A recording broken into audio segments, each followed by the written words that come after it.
স্থানীয় সময় সোমবার গাজার দেইর আল বালা থেকে বাসিন্দাদের সরিয়ে নিয়ে স্থানটি খালি করার নির্দেশ দিয়েছে ইসরায়েল।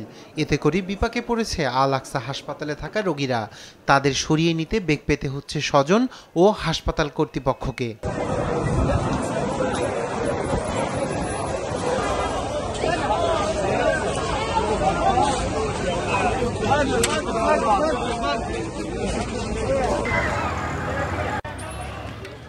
এর মধ্যে খান ইউনিস, রাফা সহ অবরুদ্ধ গাজার বিভিন্ন শহরে তাণ্ডব চালিয়েছে ইসরায়েলি বাহিনী।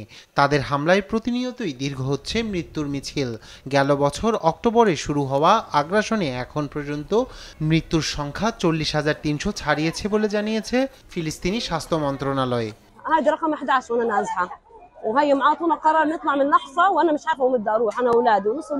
আমাদের কাছে এমন খবর রয়েছে যে ইসরায়েলি বাহিনী হাসপাতালকে হুমকি দিয়েছে, তাই আমরা চলে যাচ্ছি।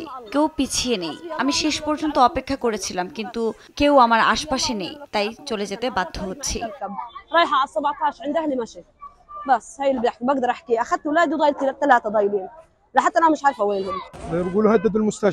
আমি 9 মাস ধরে বাস্তুচ্যুত হিসেবে বাস করছি।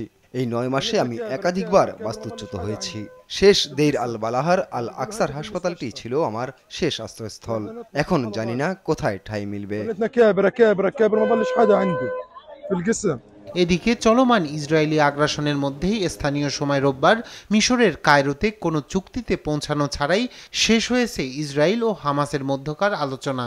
কোনো পক্ষেই গ্রহণ করেনি মধ্যস্থতাকারী দেশগুলোর প্রস্তাবিত পরিকল্পনা। ফলে আবারও ব্যর্থতার সাগরে নিমজ্জিত হলো গাজা যুদ্ধবিরতি চুক্তি। এই পরিস্থিতি মার্কিন যুক্তরাষ্ট্রের যুদ্ধবিরতি প্রতিষ্ঠার শেষ প্রচেষ্টার সাফল্যের সম্ভাবনাকে করেছে প্রশ্নবিদ্ধ। তবে কায়রোতে অনুষ্ঠিত আলোচনা ফলপ্রসূ হয়েছে বলে জানিয়েছেন মার্কিন কর্মকর্তা। আগামী দিনগুলোতে বাকি সমস্যাগুলির সমাধানের জন্য এই প্রক্রিয়াটি ওয়ার্কিং গ্রুপের মাধ্যমে অব্যাহত থাকবে বলে জানান তিনি।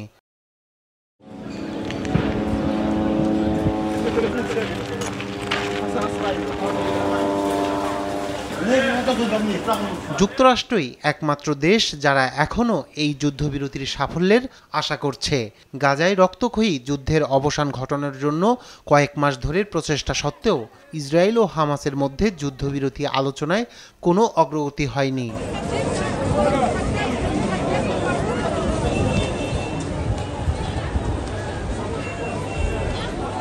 রায়হান কবি শুভ্র, নিউজ ডেস্ক, দেশ টিভি।